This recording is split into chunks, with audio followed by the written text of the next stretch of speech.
Hello, everyone. My name is Rebecca Morton. My pronouns are she, her. I'm the artist and studio manager here at Baltimore Clayworks, and we are thrilled that you all have joined us. I would like to acknowledge that I am joining from my office located on Piscataway and Susquehannock land, currently known as Baltimore, Maryland. It is my pleasure to welcome you to our virtual artist talk given today by Carol Gouthro. Carol is a graduate of the School of Art, University of Manitoba, Canada, is a Seattle-based ceramic artist and educator who has been maintaining a studio practice for over 40 years. She has an extensive exhibition record, including most recently a two-person show with Patty Vorshina at Radius Gallery in Missoula, Montana. Her ceramic works have been published in many books and periodicals and are included in several public and private collections. Carol teaches workshops internationally and has been a ceramics instructor at the Seward Park Clay Studio in Seattle for over 25 years. For more information about our artist talks, please visit our virtual library at baltimoreclayworks.org and tune in for our next artist talk on Tuesday, February 4th with Janice Jakielski from 1:30 to 2. I will now turn it over to Carol. Hi, everybody. Okay, so I'm going to do a chronological talk about my work. I've been doing this for quite a long time. I wanted to be a painter when I entered art school. And first of all, I got my degree at the University of Manitoba in Canada. And I thought I was going to be a painting major. And for the first couple of years, you didn't get to do any 3D at all where I was. So I did painting and drawing and graphic design and things like that. And then I got to take my first 3D class in my second year at art school. And it was, you could either do sculpture or ceramics. And I didn't think I wanted to do either one. So, but you had to, so I picked ceramics. And I obviously fell in love with it and decided I could paint on clay. So let's get started here. So this is from about 1979. And this is in Seattle. So I moved to Seattle shortly after graduating, and I've lived here ever since. And this is a show I had at the Francine Setters Gallery. And at this point in time, I was interested in animal imagery, but this is one show. So I'm going to go through several things. Each one of these things is another show or another body of work I put together as I was trying to really find out what I was doing. All right, so this is just a close-up. These were just, I was throwing. I was always interested in terracotta. When I was in art school, both of my professors were cone 10 reduction. And I was not really interested in that because I wanted to get bright colors. And we basically were not allowed to use the electric kilns for anything except for bisquing, because both my professors were very cone 10 reduction people. And so I would get around that by doing raku for many years, which I'm not showing here. And then when I moved to Seattle and started working at Pottery Northwest, I was allowed to actually fire in the electric kiln. And so these are just with underglazes and slips. These are, I was throwing at that time. So these are just large platters. And I was momentarily interested in animal imagery. This is the only time I've ever done that in, 40 years. But I was actually, I did it for quite a while. So I'm very quickly going to go through the first, probably 15 years of my work. I was looking at a lot of things at this time, like I say, working at Pottery Northwest, renting a studio space. And I was just trying a lot of different techniques. One of the things that had always been strong in my work, because I originally thought I wanted to be a painter, was surface and painting on clay. I thought form was, I was lacking in experience with form. And so I made a decision to do my next show because I was, I always had these shows lined up to really restrict my color palette and also to coil, which is something that I've never really enjoyed doing, which is kind of interesting as a hand builder, but I don't like coiling. So I made these vessels, they're coiled vessels, and I did an entire show where I really restricted my palette. but it just didn't stay long. One thing that was kind of nice about it was that this piece on the right was purchased by Jacob Lawrence, who was one of the artists at the gallery that I was showing, which is Francine Sitter's gallery. So that was really very, very nice. All right, and this is just another piece from that very brief moment in time when I restricted my color. So here through these images that I'm showing, this is like about the first maybe 15 years of 5 years, my husband's saying. He remembers these details more than me. It's been a long time. Anyways, of just trying different things. So I started working in Mallorca. I think this was in the maybe early 90s, early 80s. It's just a decade. Anyways, in early 80s, I started working with Mallorca. And I'd always looked at, Italy and Portugal and places like that. So I just wanted to play around with that for a while. This is just a set of pictures and things. And then I bought these old TV trays and I painted them up so that they could go together. And then in the 80s, I met my husband, and he also has a ceramic degree, but he had moved on to doing furniture. And we both got really excited by the Memphis group of Italian designers that were, the Italian designers. I'll show some images in a minute of that. And we started making furniture together. I took a couple of years off from working in clay so I could be the painter. And I learned lacquer spraying and different spraying techniques.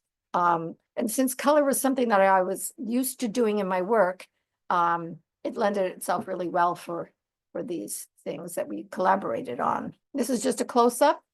So I got interested in faux paintings, sort of spray painting, all these different things. This is the Memphis group, the Italian group that was very instrumental and influential in my work in the 80s. And they were really doing these really wild new things with bright colors and patterns, and totally the opposite of any of the Japanese or those kinds of influences. And really looking to Europe has always been what I've been interested in, and colors and design. This is so I started working for a furniture designer named John Sutton. And I was spraying all of his work as well as my husband's work. And I stopped showing my own making clay for about 2 years. And this is the kind of thing that I was looking at during those 2 years when I was learning how to be a lacquer painter and working with my husband on furniture and things like that. So the image on the right was an Ettore Satsas piece. He was an Italian designer in the Memphis group, which was an Italian group that was really fascinating and doing really amazing work in the 80s. And the piece on the left is one by John Sutton, which was, I was doing the painting, the lacquer painting for him. And it was just a really, really, this is a very tall piece. It's about, I would say 6 feet tall. And it was, I usually try to have people guess, but nobody ever guesses what this is. It was actually a slide projector. So it was a giant slide projector, and the top area opened up, came down, there was a bright yellow thing, and the projector was in there. So this is the kind of thing I was looking at and being inspired by. And after about a year, I think it was about a year and a half that I had, my gallery, Francine Sitters, was on me to try to get some work done. I said, I can't, I'm learning how to do lacquer painting and everything. And finally they said, we've got you lined up for a show. You got to make some work. So then I started thinking about where I wanted to go next, and thinking about all the things I had been looking at with and doing with the furniture. And these are the pieces that I started making. These are about 29 inches tall. They're really tall and narrow. They're basically profile vessels. And I was rolling clay out on corrugated plastic roofing and corrugated metal.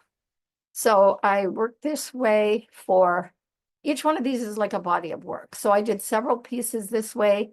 And at first, everything I was doing was like the images you saw before, where I was just doing color and pattern. And then after doing a couple of shows like that, I realized I wanted to get back to imagery that was just more, was more meaningful for me. It's kind of where I started, which was looking at plants and gardens and my love of nature. And the other work, which was, about design, I kind of wanted to leave that behind and just get back to things that had more meaning for me. So these are once again doing the same large slab work pieces, only this time I was using landscape imagery. So a couple of years down the line again, I was asked to be in a dinnerware show and decided that I had to think about what kind of dinnerware I would want to make. And so I started looking at dinnerware that I liked and that I could be inspired by. So this is Clarice Cliff, early 20th century ceramic artist, which I'm sure everybody is familiar with. And this is Susie Cooper, who was a British ceramic, artist as well. And I really liked her forms and also color and pattern. She was a little bit later than Susie Cooper. This is Susie Cooper, I'm sorry, than Clarice Cliff. And this is a Kandinsky cup and saucer. And and I'm trying to figure out what am I going to do with dinnerware. And this is a oh goodness. This is a Russian supremacist teapot and service set. And I don't think I ever found the name, but I really loved it. So I was looking at all these things, and then this is the dinnerware that I started making. This, of course, is an image. I made the dinnerware for about 10 to 15 years. And I did this alongside of doing my gallery work. So I would have a gallery show every 2 years with my sculptural work and my vessels. And then I produced a line of dinnerware that I would throw on the wheel. So this is terracotta. I did not like throwing. Throwing is not something that I enjoy doing, but I know how to do it. So I would throw a plate, a bowl, a cup, a tumbler, through everything so that there were these complete settings. And then I made slip cast molds. And then I slip cast them in terracotta. So I could spend all my time decorating them because that's really what I like doing. And I did that for many, many years. And I started something called a Plate of the Month Club because it got, kind of popular and people were wanting them. And I thought, I don't want to just do this. I want to get back to making sculptural work. So I just started this thing where I would send everybody one plate every month or one cup. Slowly people could build a collection. And I didn't have to just spend all my time doing this. So here we are. These are just some images of the dinnerware up close. This was a nice thing that happened. I ended up being commissioned to make a set of dinnerware for Senator Dianne Feinstein for a dinner party that she was having with Madeleine Albright and the women senators at the time. This was in 1997. And so I made all the dinnerware for that show. And then Senator Feinstein commissioned me to make a set for her daughter when her daughter got married. And it was really nice. And these are some large bowls. These, I don't make the dinnerware anymore because I really have moved away from the functional work. Not entirely. But what I really love are making these big bowls. So these are about 18, 19 inches across. And they're just these really lovely big canvases I can paint on. And I like the shape. They're very open, but it still gives me access to doing the outsides too. So, and here's just another image of me in my bathrobe loading my greenware. So I do all the painting with underglazes because the allure of something changing in the kiln is not what I want. I don't want anything to change in the kiln. I want complete control. It's just who I am. So these are just some of the big bowls. I had a show recently at Radius Gallery in Missoula, Montana with Patty Warshina, who is actually one of my icons. When I was in college, I knew of her work. The fact that I would someday end up living in the same city as her, meet her, travel with her, because I take people on tours and she's come with me. And then also become a very good friend and show with her was something I never could have imagined. So life is really interesting that way. These are some small functional sort of goblet things that I started doing. I got interested in slip casting. And part of the reason why this happened was I broke my arm and I couldn't do large work. And I had to sort of start thinking about doing smaller things. And so I would go to the thrift store and find just these different Jello molds. And then I started slip casting them. And then, because I already knew how to slip cast dinnerware plates and things, and I started slip casting these and putting together goblets and different small sculptural things, which I'll show you through the next little while, because we're looking at 40 years worth of work here. So it's a lot. So these are some of the goblets that I was doing. And this was, I think, in the 90s, in the early 90s. Yeah, in the early 90s. And these are actually the only thing that I am still slip casting these days at the moment. And these are the candlesticks that I have fun making, and they're Tutti Frutti Pooty candlesticks, which I kind of have fun with. So most of that work was happening before we moved. Some of it was also happening when we moved into the house. But when we moved into this house, there was no plants, there was nothing. There was just lawn. I should have a before picture. There was just lawn and really bad lawn and no plants, nothing. And it was just this open canvas that I started to get excited about thinking about plants. So then I started really collecting plants, reading about plants, buying books about plants. And so plants started, ending up on my work. But here's some images of my garden. This is from a few years back, but it's just densely planted with, everything that I can imagine. And also there's layers, so bulbs come up in the spring and then they go away, and then the shrubs, bloom. And Seattle's a wonderful place to garden. So because we have, a climate that lets us garden pretty much year round. So as I started gardening, I started looking more closely at the plants, and plants started being really inspirational to me in terms of their form and their color. And so here's some close-ups.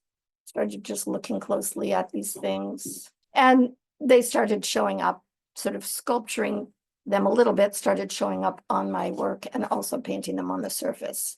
So this is a series, the first series I did where I actually did a sort of sculptural elements. And it started with just simply throwing a base, throwing a top, doing a Jello mold in the middle, and then sculpting the tulip vessels. And so this is from about 95 or so. And once again, I'm still showing, I still have a gallery and I'm showing every year. And so I'm constantly coming up with another body of work so I can put in the show. And so these images are through the next couple of years, and they're thrown and then kind of assembled together with some cast parts on them. There's a Jello mold still in the middle, and there's still very much vessels. There's the opening at the top. People probably didn't use them, but they could have. It took me a long time to leave the vessel completely behind with sculpture, because I really come from a vessel background and I love vessels. So this is just another one. It might have been from another show. These, I think, about 4 different shows for 4 different years for this transition to happen between vessel to completely sculpture. This was a significant piece for me, not because I think it was all that successful, but because it was the first time that I moved to the inside of the vessel and started working on that as well. So then it was no longer just smooth color on the inside. It was, there was something happening on the inside of this. And this was another show, once again, transitioning the work from a vessel to sculpture. And I transitioned very slowly through things. It's like, so I don't just leap about. It's kind of like, there has to be something in the piece, in previous work, that makes me move on to the next one. And this is just working on the inside, spending a little more time on the inside. The next series.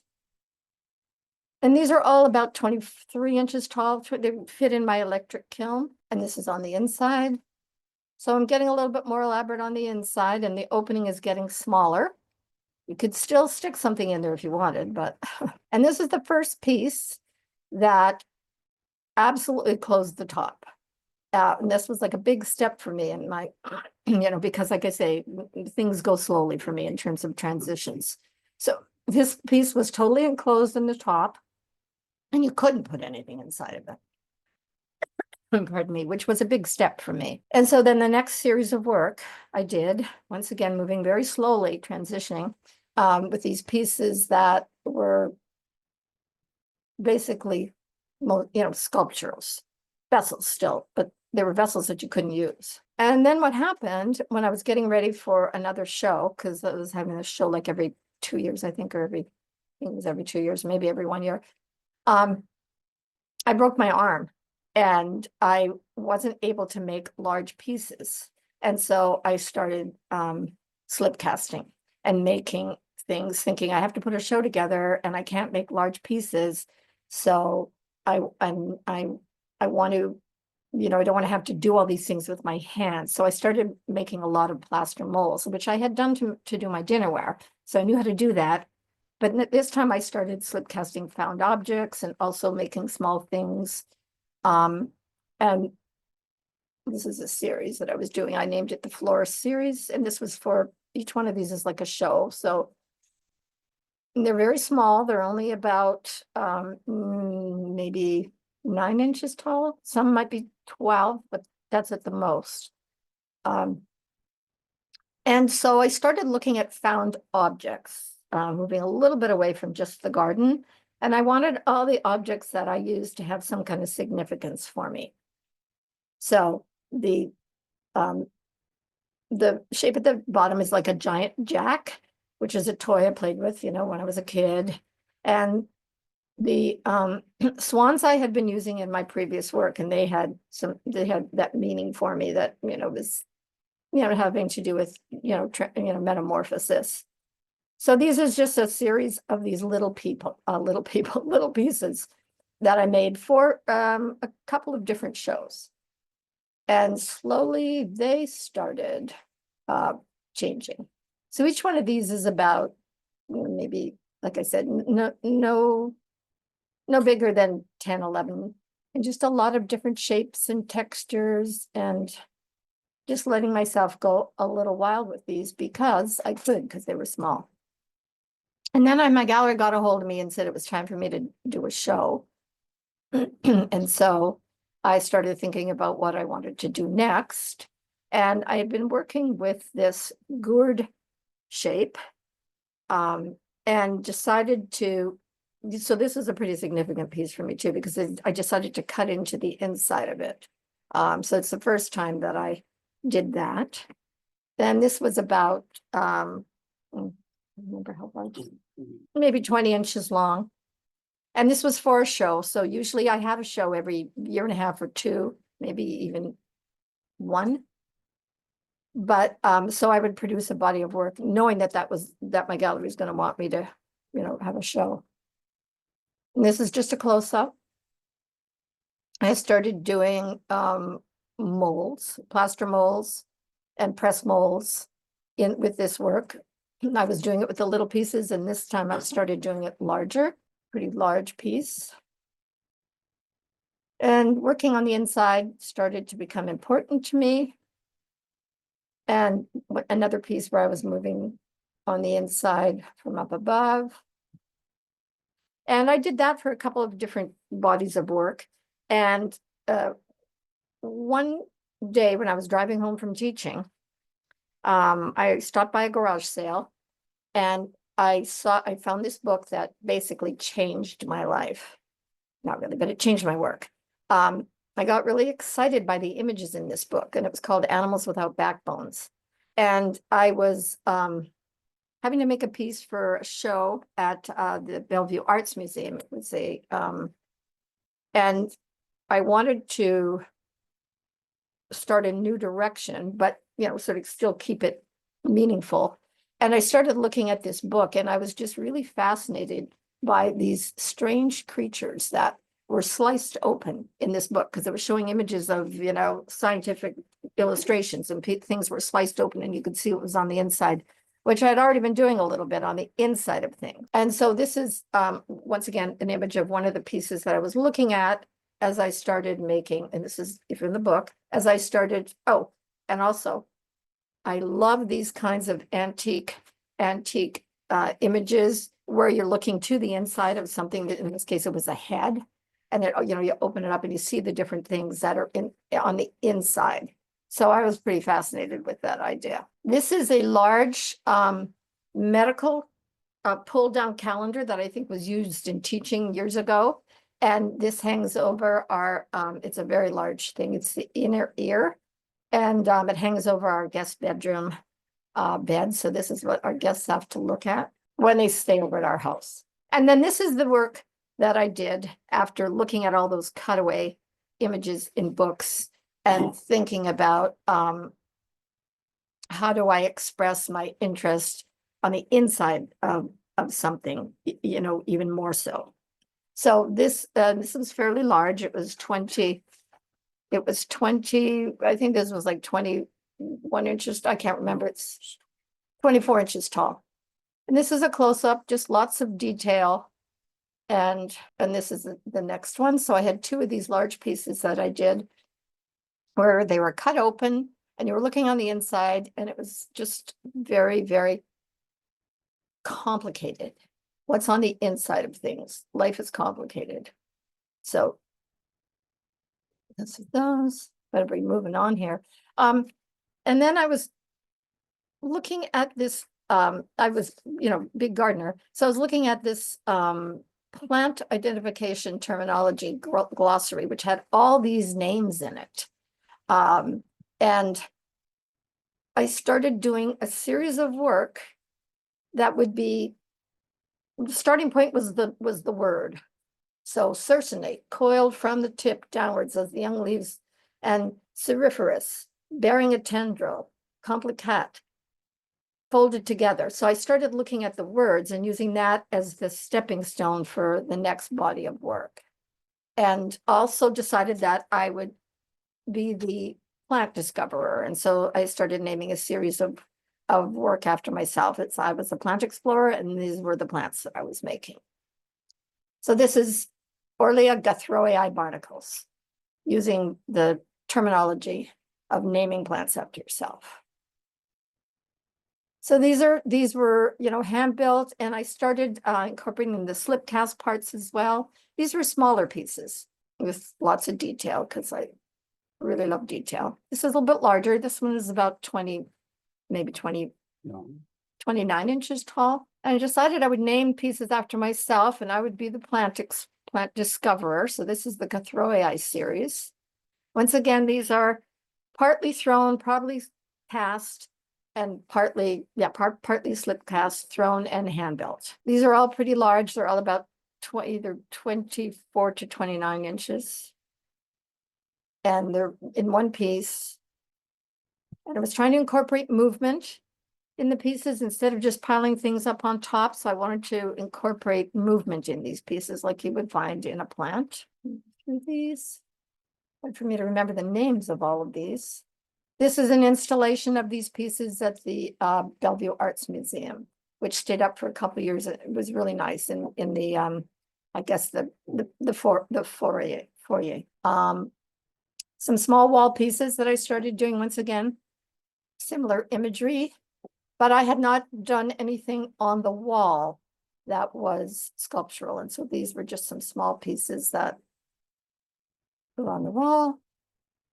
These are some tulipiers. One of the things that I've always loved is a tulipier, like a stacking thing that holds flowers.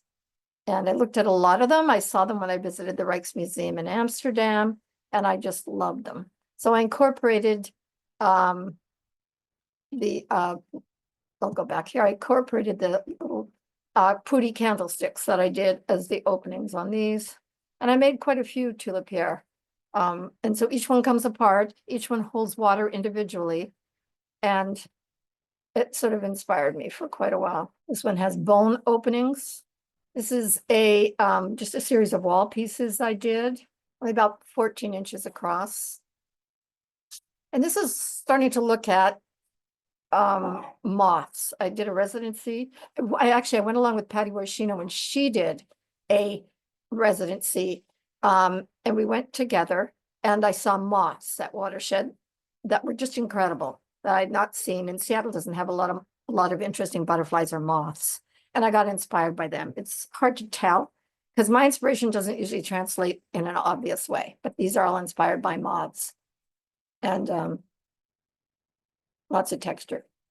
This is recent image of Patty and I that we had a show at Radius Gallery just in the past year. And Patty is, I probably said this before, but I've known about her and her work since I was in college.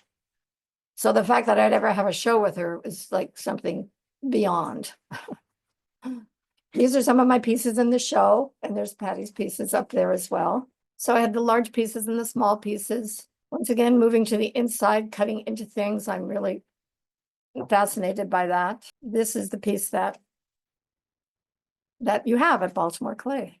Once again, cutting into it, lots of detail. Movement, I want to have movement. Sometimes my work gets, I think, a little too static, so I try to incorporate movement with the flowers and things that I'm putting on the top, and that's it.